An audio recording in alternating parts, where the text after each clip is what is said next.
management. In the non-pharmacological management, we have dietary changes in avoiding alcohol, we have stress reduction, we have avoiding empty stomach, we should smoking cessation as well as limiting the NSAIDs use. In the pharmacological management, however, has two regimens, that is a triple drug regimen and a quadruple drug regimen. Now, let's enlist what are the anti-H. pylori drugs that we use. They also can be classified into two categories, antimicrobial drugs and anti-ulcer drugs. The antimicrobial drugs are amoxicillin, clarithromycin, tetracycline as well as metronidazole. Coming to anti-ulcer drugs, they are proton pump inhibitors as well as colloidal bismuth substitute CBS. Now, let's discuss the mechanism of action of these drugs a bit. Coming to the proton pump inhibitors, PPIs, omeprazole and lansoprazole. The drug enters into the blood, reaches the parietal cell in the acidic medium of the cell.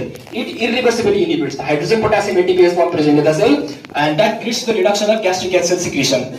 Coming to metronidazole, it is a nitroimidazole group of drug. The nitro group of the drug, it accepts electron from the ferredoxin. It generates a highly reactive nitrogen radical. It damages the H. pylori's DNA. The damage to H. pylori's DNA leads to H. pylori's death. That is known as the bactericidal action. Coming to CBS, colloidal bismuth substitute, it forms CBS complex that precipitates protein at the ulcer base, forming coating at the ulcer base. Also, it increases mucus and bicarbonate secretion as well as dischargement of H. pylori from the surface takes place. Now, I would like to request my co-speaker to carry on from here.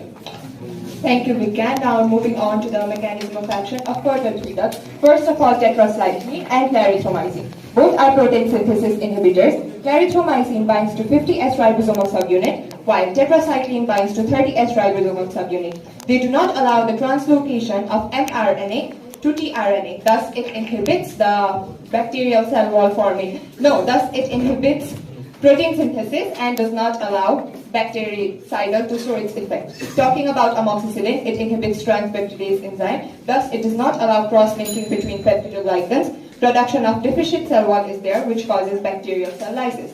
Talking about our main topic, that is triple drug regimen. It consists of 1 week regimen and 2 week regimen. 1 week regimen consists of 3 drugs, that is omeprazole taken 20 mg twice a day, clarithromycin 500 mg taken twice a day, and amoxicillin 1 gram taken twice a day. Now talking about 2 week regimen, it consists of lansoprazole taken 30 mg twice a day, clarithromycin 500 mg twice a day, and amoxicillin, that is 1 gram twice a day. These are taken for 14 days.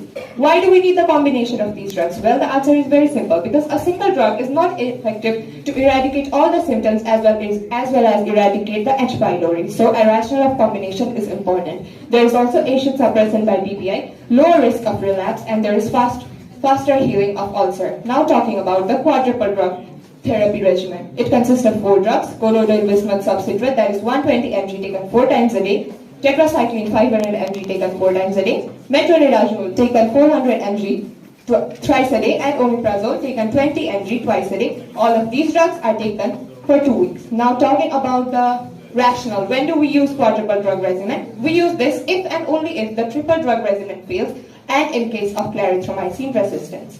Now talking about the preventive measures of peptic ulcer. First of all, you should seek medical advice as soon as possible. We should avoid eating spicy food.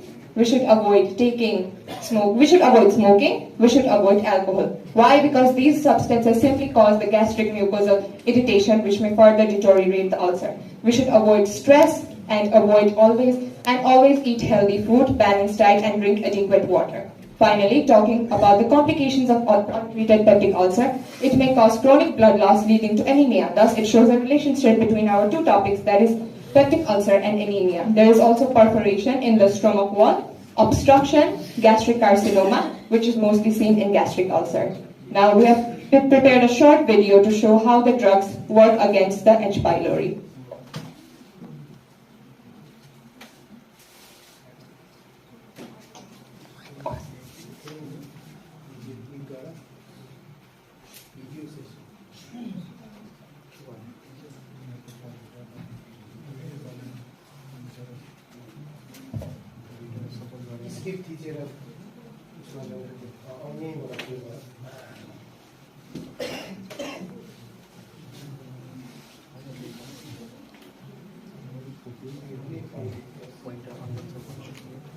Oh.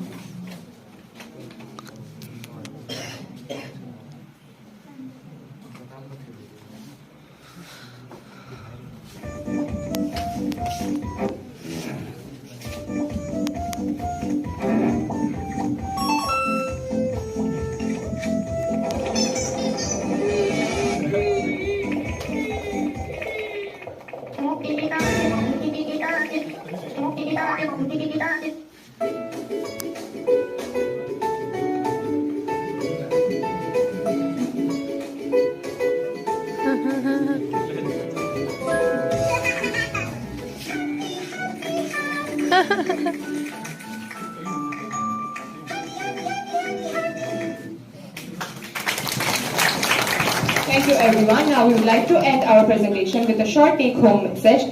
Firstly, focusing on two major points, that is personal hygiene first of all. It may seem that personal hygiene does not play an important role in peptic ulcer, but that concept is wrong. Around 50% of gastric ulcer and 70% of duodenal ulcer is linked to personal hygiene. Children who are exposed to H. pylori in their early life usually progress the disease and show symptoms over the decades. Thus, it leads us to our second point, that is early diagnosis and treatment. We should consult a doctor and go to a consultant as soon as possible to eradicate the disease from the root level. Not only the agent, the host and environment, that is the three natural history of disease, also plays an important role in progression of disease. Thus, we would like to end our presentation with a point that prevention is better than cure, and it is the first step towards a better health. Thank you. Thank you, Gupta.